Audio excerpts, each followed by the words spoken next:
Okay, now what I wanted to do, there's different length pipes also, okay, and there's also these little fittings. Now you could get one pipe that went straight up. I actually have two separate ones, and you'll see why in a second.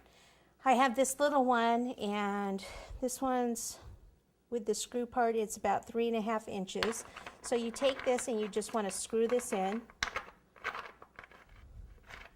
like so. So it's nice and tight.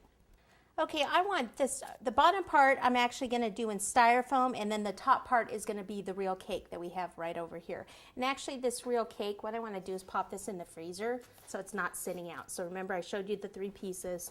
I'm going to pop them right back in the freezer while we work on the stand. This I want to go right over the pipe and sit down here. So to do that, what I need to do is cut out a hole in the center of this. Now for this, I can take out this drill bit here, or screwdriver bit. This is a 7/8, and what it does, it cuts circles in wood, but it also works on styrofoam. All right, so place this right in the center, like this, and start to hold on to this, and then start to drill through. And it's actually best if you can do it over a which I have down here. Okay, and then this will go right over the pipe. Okay, it'll leave some space down there, but you can actually kind of scrunch this down. Now what I'll do is I'll put the hot glue gun on. It's best if you have a low temp glue gun so it won't melt the styrofoam. Do I? No. So I'm probably going to melt some of my styrofoam, but it'll be okay. I'll get it to stick. All right, so the next one, I'm going to put the styrofoam ball in there, but I'm probably not going to use the entire ball. What I need to do first is put this on.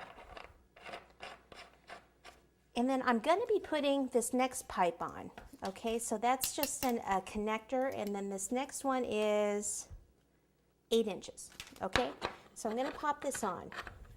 Now to support the cake, I can't just have all that cake on a cardboard that's going to sit here because it just won't support it. Okay, so like a cardboard like this. I still am going to need a cardboard, and so what I can do is put a hole in the center of this also. I'll just put it on top of this piece of wood here.